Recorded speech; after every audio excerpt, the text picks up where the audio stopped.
Okay, are we live? I think we're live. Let's go. Yes, we're live. Hello. So, thank you everybody for being back. I'm here with Anthon van der Neut. No, I'm not Mr. Yeah. So, can you tell to the audience also the origin, like the meaning of your name? It's actually my name is van der Neut, and it's a small shot of liquor. So you can imagine the amount of jokes and that I had when I was a child. Nice. So that's actually already pretty good as an introduction, but can you tell us a little bit more about yourself? Some of it's in the slides, but I'm from the Netherlands. I started software development for a job in 1984. And a few years later, I became a manager, did a lot of tools. That's how I came to command line processing.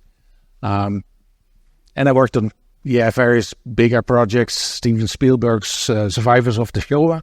They had a video database that my team did. And I worked on the compositing software for Star Wars, which was really nice. Of course, like the movies were not that nice. And if you have seen all the scenes over and over again, then the movie loses even more of them. But it was nice work. Nice. Okay, so I think we can get a round of applause, and then let's get into it. Thanks.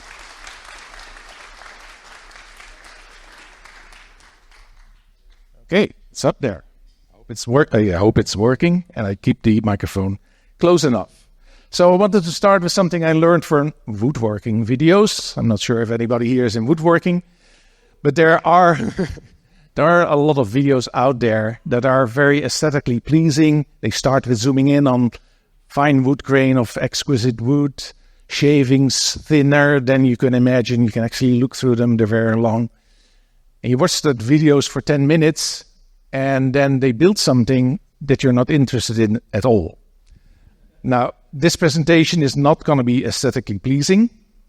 And I want to tell you up front what I'm going to aim at, so you might just fall asleep and not have to be very attentive to see where we end up at the end. So command line processing. For me, that is processing subcommands, arguments, and options that you specify on the command line. And after that, some entry point in your code is called with the processed information from those options and arguments. What I've done over the years is, where I arrived after years, is a system where you have types and actions, where you read the defaults from a config file that is stored somewhere, and you can actually also write those defaults to the config file from your command line. And what I aimed at is consistency in adding and changing options. Often you have something like verbose, which I put in here. You start out with its Boolean value, and then for all of your command line tools, you want to change that to something that is incremental and has different levels. Now, how do you do that? Sometimes you can solve that in the library that you're using or a wrapper around the library that you're using, but that's not always possible, and you have to edit a lot of tools that you have. Or I had to edit a lot of tools that I had. I will also touch up on speed. Speed can be important, especially if you do tab completion from the shell. The program gets called, and if that takes a long time, you're not getting anywhere. The focus will be, during the second part, on Python, but it's not exclusively for Python. So, my name, we already got there. I'm a linguist and mathematician by education, and I started C in 1984. Already did this. I have my own company, part-time working as consultant. I've contributed to open source, mostly because of the things that I needed to have fixed myself, or extensions that I wanted. I fixed like file and magic command on the Linux. I did extensions for Calibra. I did the packaging of Riser FS before it became part of the Linux kernel. One of the bigger projects that I undertook was writing the ordered dict in C for Python 2, before ordered dict was part of the Python library. In 2014, I started YAML 1.2 parser that preserves the commands. I always find it stupid that you have like a human readable form human readable format with commands, and then you process it by a computer and your commands are gone. It's like, that just doesn't make any sense. And earlier this month it passed 1 billion downloads, which, just like, that somebody is using your software if you get these kind of numbers. Yes, I'm using the Y word. YAML has pros and cons. I'm very aware of that. Probably more than people that don't write a YAML parser. And I use other formats as well, but there's some things in YAML that I really like. Multi-documents, I use a lot. That's if you have a YAML parser, of course, everything looks like a YAML document stream. And the other thing that you often see about SQL databases, if you have a YAML parser, then you essentially get an extra problem in your program. It's slow. I know if you want to complain about things, I'm happy to hear the complaints, but I cannot always do something about that. 1984, I had to do command line parsing for Pascal programs that couldn't access the command line. And so this had to be done in C. And what you see here is typed from the first edition Kernighan and Ritchie book on how to parse command lines. It's the typical processing that you'll see again and again in this talk. You have some switch statements that switches depending on which character you encounter.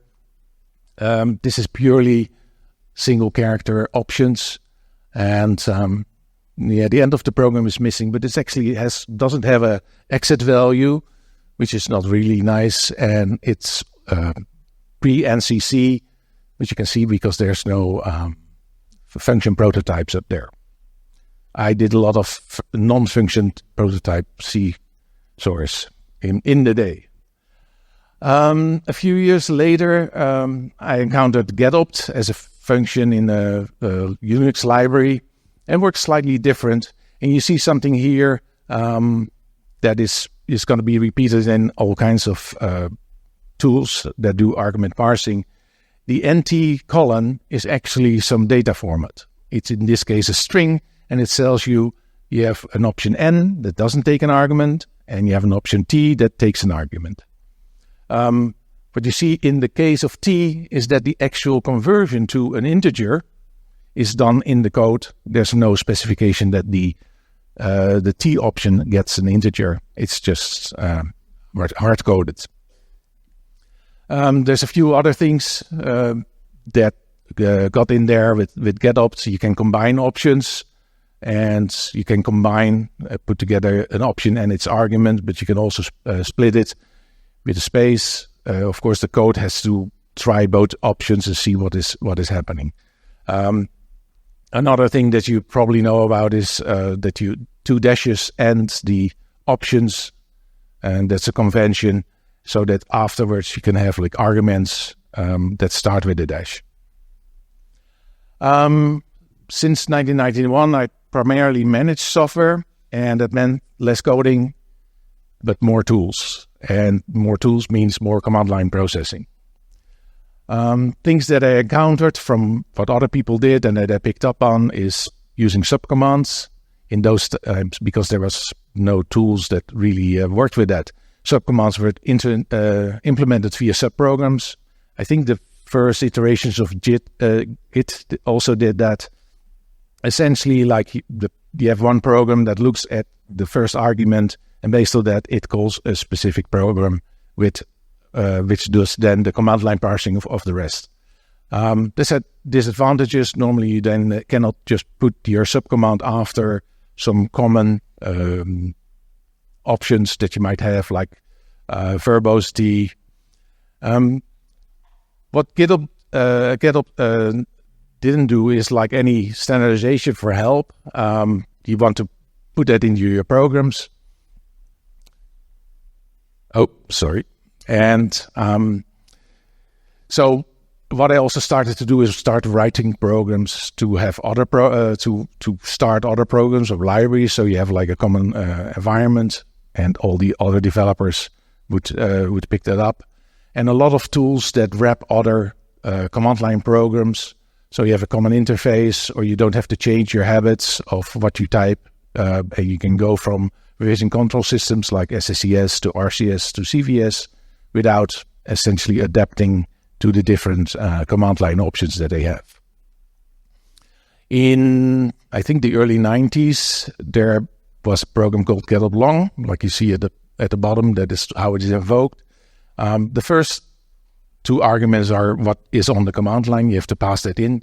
And then you still have this string that you would see with getup, the single characters with a colon for a parameter. But there's also a structure that you have to add in with the long options, and the structure is more complicated. You see the actual name of the long option, so you would type --add.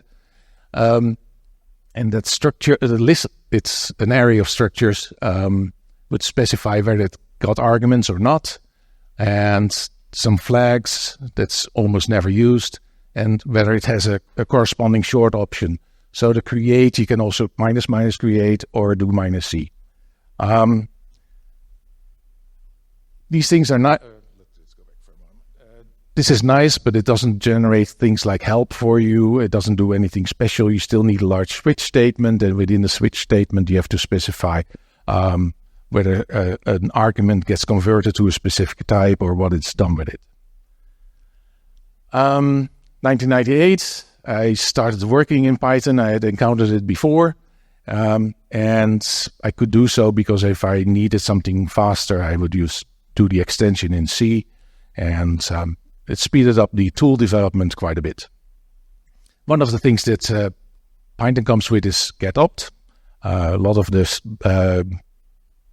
of the included batteries are named after existing Unix or C functions out there. The Python getup is slightly different. It has an optional third parameter, which is the long options that you see there.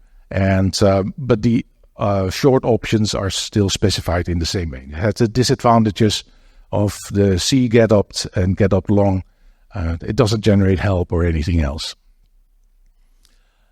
I have a lot of tools. My habit is to, if I change computers, to copy my home/bin directory with all my tools to some subdirectory on a new computer, and then just pull in what I actually still use on the new computer. So the bin directory slowly grows, and there's a lot of stuff underneath there that I sometimes have to look at later on. After 25 years of doing that, I have 125 active tools, a few hundred non-active tools in the subdirectories, and that comes to about 2 tools per month that I make, and 1 in 5 actually survive after a couple of years. These are tools that I use either on a daily basis, either run in the background all the time to scan what I drop on my desktop, and other tools I just one-off, and those are normally getting in the subdirectories of the bin directory. If you have that amount of tools and you want to change something, there's a lot of editing involved. And one of the things that I will aim at is doing these updates automatically. In Python 2.3, opparse was introduced, and that is slightly more complicated. You create an option parser by calling a function, and then you add additional arguments and options to the option parser by calling methods on that option parser. And it allows you to specify the type of the option, the action that is executed, like concatenating to a list, or setting for, if you have a Boolean value, to set it to true or to false. That makes it more complete, and based on that more completeness, they can actually generate from the data structure that is built internally the help option, so you don't have to provide it yourself anymore. And the one thing that is missing from opparse is subcommands. But there were people that put it in a tool called ArcParse, released in 2006 and added to the standard library in 2010. It's very similar to parse. You create a whole data structure in memory for everything, for all the subcommands and all the options and arguments for the subcommands. And then when the command line parsing initiates, you have to walk over the data structure and get the pieces together that you want. There's a few problems with that, like there's no preferred way to do anything with these subcommands, which is kind of, you provide one extra tool and there's no real good example on how to use that. Most people just set some variable and then switch based on that variable like you would do on an option. There's a few things that are really annoying with parse. It rearranges your options, so it could be that you have an argument to an option or just a plain argument, which is also a subcommand, and all of a sudden that subcommands get executed because it rearranged to the front of the argument lists, and that can be very confusing if you never have encountered that before. Not sure if I told that, but it's very verbose, and that gets intransparent really soon or really fast. So with the introduction of decorators, which essentially, for people that don't know it, are wrapper functions that you can, where you can have methods or other functions wrapped around and return the original function with some extra functionality. They were introduced in Python 2.4, and I and quite a lot of other people use that to make wrapper functions around ArcParse. So you would have, for instance, a class with different methods, and you would mark with a decorator that one of these methods was actually a subcommand, and it would be executed. These are the most used decorators for me. You can have options. You can have a subparser. You can specify whether you want to have a version string in your program. And these, one of the special things that I wanted is you can have options that actually work on the main commands without a subcommand, but also as an option to the subcommands. So the position of verbose, you can put it before the subcommand or after the subcommand, because that's sometimes just how you start typing. This wrapper uses config files by default, ini files, JSON. I wrote my own Python object notation, like everybody else seems to be doing in their language of choice. And of course, at some point, I added YAML to the possible configuration files. Reading the defaults from a config file makes life a little bit harder. You'll see that down the line, because now you don't have the defaults for values while you actually make the program. In a compiled programming language, that would mean you would have to do some dynamic displaying of values that you read in, not during compile time.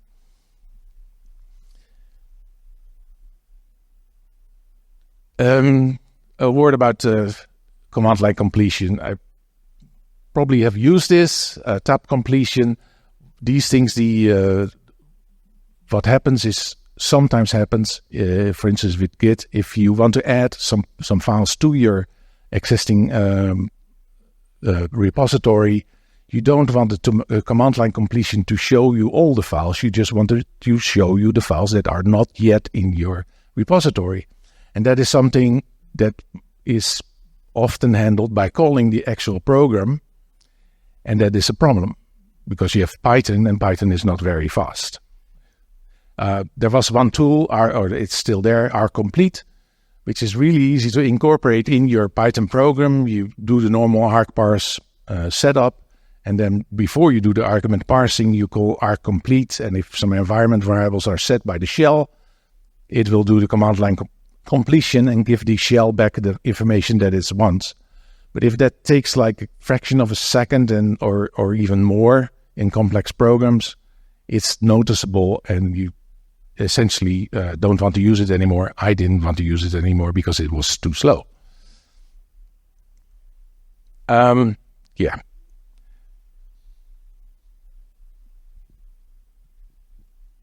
if I pointed it out before, if you have a number of tools, like over 100 tools, and you want to update something, it is difficult. So I started looking at alternatives that might not have those problems, alternatives to the built-in ARC or the standard library ArcParse. There's Click, which is essentially using the decorators, but then calls optparse. It's pretty popular, and it has its own command line completion, which is really nice. As I've been digging into that to steal from there what I wanted. There's Fire, which is not using decorators, but it still wraps existing functions. And you run into a problem there where it's difficult to provide additional information that you don't find in a function. If a function has a integer argument with a specific name, it's easy to make a long option for on the command line from that. But the help for that is most of the time relatively incomplete, because that information you have to somehow deduct. And if that is not complete, adding it in some extra step is awkward and not very intuitive. There's also something called docopt. I think it originally was written in Python, but no longer it is the main development done in Python, which takes actually what I would call help output, so the thing that you would see if you type in help, and it parses it into a command line parser.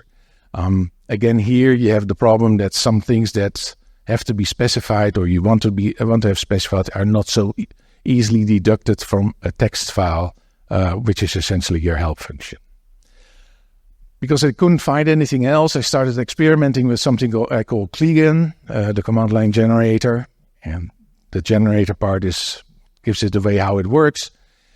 I define the data structure and parse the data structure, and based on and then I generate output, ArcParse code, because that is what I knew how to write. And the nice thing is you have now a data structure instead of a Python program, and the data structure is much easier to update. So you can walk over 50 of your programs that you want to have like an extra option to do something, and just update their data structure, and that ends up in all the tools that you addressed in that way. And yeah, you can do Python parsing and writing Python out, but doing something like loading JSON or loading YAML and then writing it out is much easier. And so I could automate the conversion of the alt tools that did the decorators by adding some extra information to the decorators in the library that I had for that, and call them in a specific way, so it would actually write out the data structure in YAML for me, instead of that I have to do all these things for myself. So I had the Python parser do the parsing, and then the invocation of the command line interpreter would actually write out the YAML parser, and then I had the YAML input that I could use for another run of Kligen, and I could generate a different command line parser. One of these things that I added to like a lot of, I think all of my tools, is a verbose version command, where you can not have just the version of your utility, but also the version of Python that you're using, and the versions of all the direct dependencies that your tool have. The generated output is not pretty. It's like looking at YAC output that is readable but not pretty. And this is not an improvement on the code that I wrote myself. It's actually slightly harder to process this. The input, however, I think is readable. It's relatively clean. I use types or tags in the YAML. It's not really necessary. You can do this with key value pairs and get similar source. The nice thing about typing is that you can, with some tricks, use other features of YAML like anchors and aliases, so you can duplicate code that otherwise would be duplicate.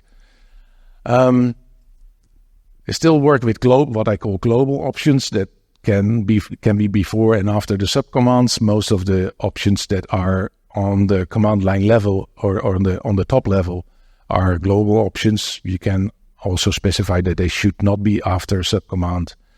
There's config file support that you specify in the at the global level, and then there's different ways of calling your actual Python program, because this at some point has to call some Python with the parsed command line.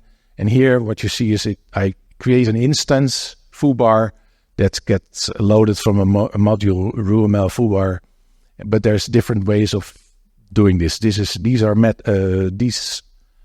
will call a subcommand will call a method on foobar.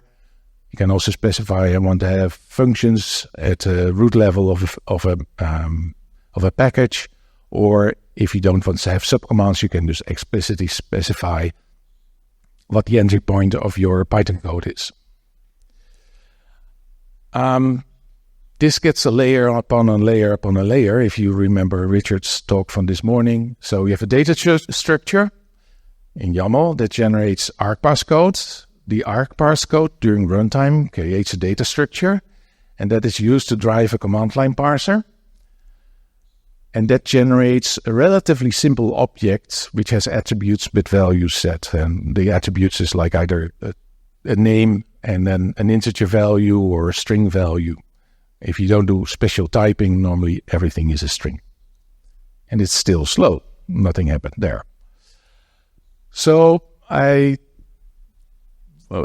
I used that for a couple of years, I thought I'd go back to the roots, the original getopt, or even before that, to how the Kernighan and Ritchie example in the book did this. You can just generate the code that does the command line parsing for you, instead of doing complicated data structures.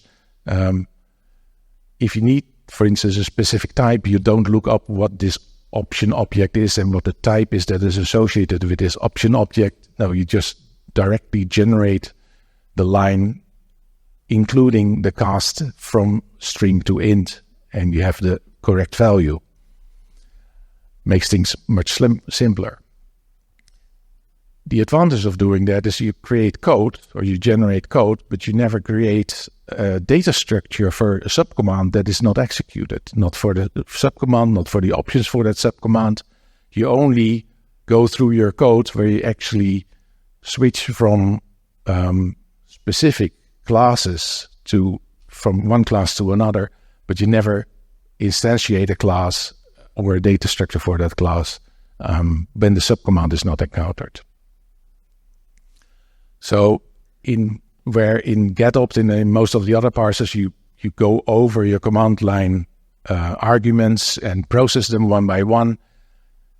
This is still what the code does. The parser gets called, it looks at the next token, it does something with it. Either it gives itself back and then that parser on that object is called, or if you encounter a subcommand, another object is instantiated for that subcommand. It has some more options, it does some different parsing or some additional parsing, and it goes there and until all the arguments are processed. So the parser is essentially the parser method of each object knows how to process its options and not anything from the side. And the result is still like an object with attributes set to values that you can hand into your Python program and then make decisions based on that. But everything is typed and processed nicely. And if you have like options that doesn't exist, of course you get an error message. The code that is generated that way is still ugly, but I think it's slightly easier to read. This is the example YAML code with a lot of commands in that. It's essentially like one subcommand, which is the default, and then a verbose option. Not sure if this is readable. Yeah, should be a little bit readable. And you might recognize like the first code slide that I had in here. You still look like, oh, we have more or less a switch statement based on at the top the long options, and then in the second part the short options based on whether you have like a dash or just one dash. And then at the bottom you have some code, generated code, you don't have to write this, that does the subcommand processing, and some special code that does the default subcommand if it ends up there. One thing that I realized I had to do is generating the help strings. That is something that ArcParse does for you. I did a few passes on that. The initial ones were depending on the Python format string and f-string functionality, but that's essentially the whole language in itself. Not complete Python, but like getting very close. What I ended up doing is writing out all the help strings just in an array of strings and provide the classes that I would call in the parsing process, having numbers. The higher numbers are actually indices to strings, and the lower numbers are functions that are called upon that. These functions can do various things. One is to replace some value, some default value that might be read from a config file and not be available during the time that you write the program, or Kligan. But there's also functions that work on the stack of strings that are in there. If you have, like, for instance, 3 options, you might not know up front how long they are because how long the help is, depending on the default values. So you push them on the stack, and then you say, okay, figure it out. This is the width of the terminal. You might have to wrap the left column or the right column. Just do your thing, but you have all the values and they're already expanded. That is what some help functions that are written into, generated by Kligan from a template uses to generate help. So I'm not dependent on the Python formatting to do that for me. This is how the list looks like. The initial 6 entries are actually functions, and after that, the strings are there. So if you have like common help strings, actually not duplicated. So it's a little bit smaller as well. The actual input can either be in a separate YAML file or in a Python file. That has to be there anyway. There's no specific reason to use the tags. I already pointed that out. You can still use type colon bool as the same way as is typing with a tag. And YAML has some features to work better with tags than just key value pairs. So after I did this, I was no longer dependent on Python string formatting. And if there's no dependency, for instance, if you have a config file in YAML, of course I need to have a YAML parser for that. But if you don't have a special config file, essentially you're not dependent on any packages outside of the standard library, and even from the standard library you're using only very common things like text wrapping.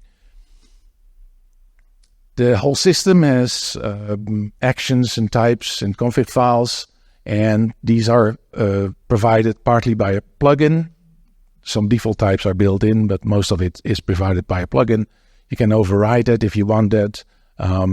Within these plugins, there are sections that have to go at the top of the generated code that have to be replaced in the actual code that does the command line parsing. And you can have, in addition to the provided plugins, you can provide your own with additional functionality. One of the things that I have seen done, and I think it's gets up, is a standard Linux C function where you either specify double options or you specify the options with a comma, and in both cases you get a list of Zig and Python, and you can specify these things. Is this faster? Generating simple Python code instead of making like a whole data structure in memory? Yes, it's 4 to 6 times faster, which is nice, but it's not noticeable, unfortunately. It could be further improved upon because I generate Python data classes, and those are not the most optimal things. You do some introspection, which is overhead. But the biggest problem is you have to start Python, and that takes a lot of time. We'll get better later to how much time that actually takes. So let's recap what I got so far, and we're talking about like mid last year.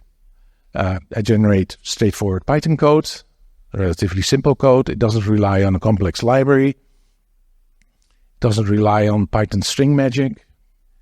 And is it possible to generate this for some other language instead of Python? And actually it is. This looks familiar to probably a lot of people. It's possible to generate exactly the same code in Zig. You see here at the top the indices in the help strings, and the parsing is actually looks a little bit more like the original C example, comparing if you have dash dash or single dash, and then going on. I have used Zig, I think since 2019. Recently looked at it because there's an extension for UML YAML, which is in C, and it's a pain in the behind to compile that for all the platforms. People expect wheels, which are pre-compiled, not executables, but libraries, and it grows faster than I want to spend time on. So I looked at Zig and cross-compiling, and I haven't done that yet, but I'm pretty sure that within the next year, the C library will be outdated and will be replaced by a Zig implementation to do that speed up of the reading and writing. I also made setup tool Zig, which is an extension to these Python setup tools infrastructure to generate packages, where instead of calling the C compiler, you call the Zig compiler, and you can make extensions for Python. There's a few examples provided with that to do Zig or C or Zig extensions. Essentially on the fly. You have to have a Zig compiler installed. I used that myself for speed up of some commercial software that I made over the time. For me, it's not that problematic that Zig is not at 1.0.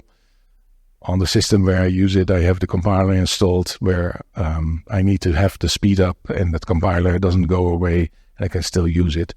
It's sometimes a bit difficult to handle the differences, the small differences in syntax that are there between the 0.6, 0.7 iterations of Zig. So Clegan Zig, the subcommand option for Clegan generates structures which are similar to the data classes in Python, and then there's a dispatcher that takes care of in the loop getting the correct class that might be returned from one of the calls to the parser. So you call the parser, it either returns itself or it returns parser for the subcommand, and that needs to be dispatched. And I use a union enum for that. It does a few extra things. If you make a Python extension or you want to call Python from a C program or a Zig program in this case, you need to tell the compiler where the header files are, where the library is, and the tool actually detects that for you, so you don't always have to give like multiple command line options. It will look at the data that it has for the Python entry point, know the name of the executable. Based on the name of the executable, we'll find where the original Python version was, and then find the Python that belongs to that is installed. And because of that, might be like some virtual environment that you have created. There is some indexing to finally finding the actual information that you need. What does it do? Well, it doesn't do everything that the Python generation does, but it parses the command line and it generates an object and the attributes in Python text, and then actually calls the Python interpreter. So it will start your program for you, but kind of what you expect from a command line interpreter, and it has all the appropriate attributes set. And it generates the help for you. And it does generate the help for you with actually calling Python or calling the Python interpreter. Not, like I said before, not everything is implemented yet. Originally I had the argparse code. Then I only implemented in simple Python what I needed. argparse can do a little bit more. It's not that it's impossible to implement that, but why implement it if you're not using it? And Zig is a bit of a subset of that. For instance, like I made a small YAML parser, but it's only a subset just to get the config files working at some level. Timing. That is one of the reasons was that I went this route is being able to do automated updates of my tools, but the timing for command line completion was important. As I said before, doing arg parse, just looking at like from the beginning of calling building up the argument processing code till the end that it has done the argument parsing. For arg parse, you get to 2.7 milliseconds. For simple Python, it's 0.4, but before that, Python has to start. Even if I do something like postponing the import of all the extra modules that my own code needs to have, it takes some. Python, the total startup time is more like 34 milliseconds. With the generated Zig code, that goes down to 2.8 milliseconds. And the more complex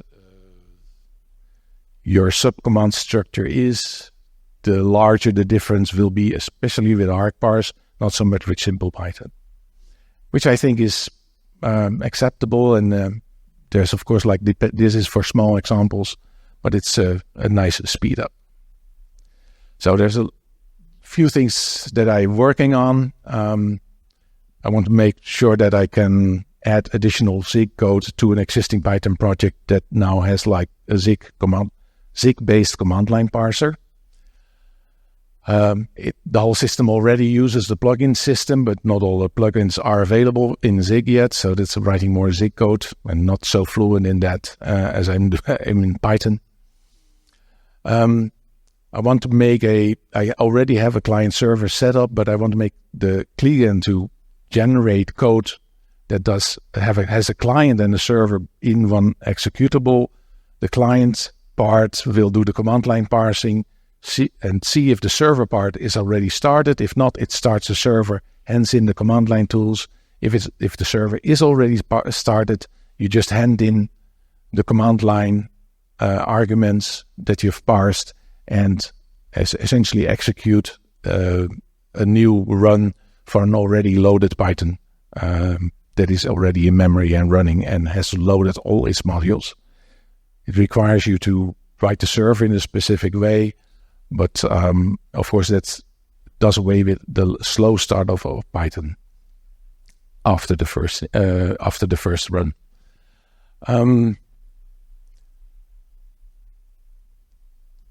The implementation of the command line completion.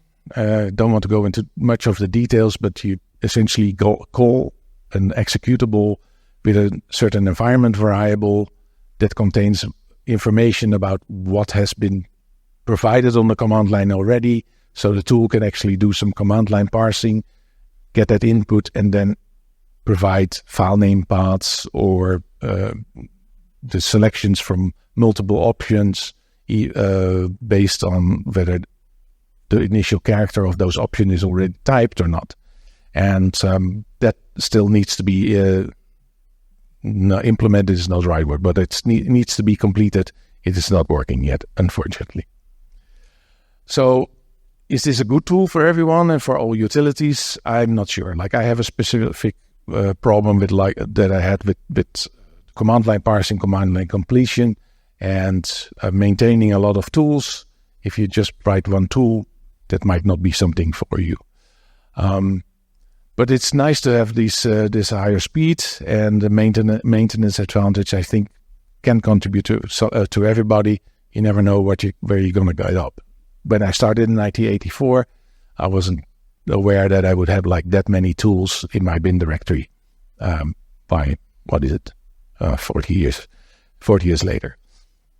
The Zig parsing can call other languages than Python, interpreted, and also compiled languages. So there's a broader audience, I think, for the tool than just Python programmers. It is available on PyPy, like most of my other packages. The actual talk is available on my server, but I assume that it will be also on the SQL website? Do you have links there? Or not really? Okay. It's suggestion for next. So you would be able to find that. And if you have questions, my email address you probably can find. Everybody wanted to make a photo. Has a photo. Okay. Any suggestions, questions? Well, first of all, this. Okay, thank you for your talk. So, Anthon, so you mentioned that first of all, I'm going to start with a question myself right away. I saw that you mentioned that your library is available on PyPy, right? Say it again. Your library is available on PyPy, right? Yeah. Actually, the tool is because it's not really a library. It's a tool that generates the code. Oh, yeah, sure. Yeah. Okay, so and so that's a Python tool that generates Z code, correct? Okay. So you don't distribute any wheels, right? And it doesn't contain any wheels. No, pure Python code. Like I haven't optimized like the tool itself because that is essentially you only run that when you change the command line options or subcommands and that kind of stuff. Yes. So do you have any other like package that you have published on PyPy? Yeah, that's what I mentioned, like a Wilmel YAML with a billion. Oh yeah, of course. Yes, yeah. Right. Yes, I think I have something like 250 packages, and out of that, 50 are available on PyPy. The other are for customers, and so I have tools to make my packages and do these kind of things. And does any of these also is based on Zig? The setup tool Zig is, and there is no. I haven't published anything that I made with setup tool Zig because those things they're not. Sometimes it's not entirely clear if the customer will allow me to do that for who I use it. So sorry, it took a while to lead to the actual question, but I'm going to have to give a talk soon also about Python and PyPy, etc. But I wanted to ask you, what do you think of the idea of, I know that in Python it's very common to bundle pre-built binaries in packages, especially when you have like C dependencies and stuff. What do you think of the idea of not doing that? So not bundling any pre-built binary and instead compiling using the Z compiler. There's two things. One thing I learned is when I did Wilmel YAML, the C code was part of the library, was part of the package, which meant that if I made a change to the Python code, I had to recompile, and it took like 14 minutes for Windows and Linux, and then like 64-bit, 32-bit, and Mac OS later, and so if you do a C extension and provide the wheels, make sure it's separate from the main package. The other thing is, I'm not sure how long that's going to survive. Like all people ask for their specific wheel and processor and operating system to be supported, but there's zero checking on what goes in these wheel files. Like I've been approached with people that wanted to have write access to my account and help me out. It's like I'm providing these people with binaries. I know I compile them. I know some people trust me. There's no like I could write like Bitcoin stuff in there, and there's no control on that. So it's if there would be a better way, for instance, using Zig to compile, to do these compiles yourself from source code, especially like on platforms like Windows, that would much prefer that over providing wheels for. I don't know. I think it provides like over 20 different wheels now for every combination. For all the combinations. Yeah. And some of them I cannot provide myself, so you have to find some service that compiles it for you, and you have to trust them that that they don't add the crypto. They didn't add any code in there that you didn't detect. That's actually a pretty good blockchain startup company idea. Well, Just putting it out there. Okay, thank you very much. So let's do one question and then we go on a break. Is there any question? I see one hand. Do we have? Oh no. No, I see the question. Oh, here's a ghost. Let's go, ghost. Okay, I'll pick that. Yeah.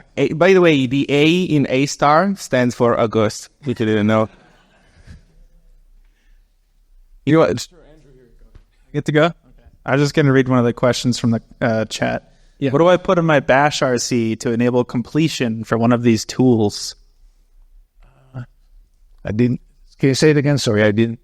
Let's say I want completion in bash. What do I put in bash RC so I can get it? There's two things that you need to have there. One is you have to tell bash that this command needs to have completion in a certain way, and that is a bit of shell scripting that you can generate from your program yourself and then eval in bash or put in one of your init scripts, and so you have the right syntax there. And part of that is invoking the command itself, again, for doing completions of paths or subcommands or whatever the shell doesn't know about and cannot easily be told about. And the other thing is that code is then that code includes how the shell will call your command with the environment variable set properly, with essentially a text-based data structure that your program then has to interpret instead of starting it in the normal way with doing normal command line completion and then giving the shell back what it can complete with. And there's bash, CSH, and fish have well-defined examples for on how to do that. But it's not completely trivial because you have to do some. You have to see where you are in the command line processing point, and then say, oh, at this point I can provide these suggestions, which is not completely trivial, depending on your circumstances. But you can generate that from I can have the Python or the Zig code generate what is necessary. So you don't have to type anything in there. It generates it for your shell that you're using. You just have to tell the shell once, get it in there, and use that if you need to complete your command, Zig or foobar or whatever your tool you're working on. So it can be made relatively transparent. Okay, so thank you very much. Let's give it up for Anthon.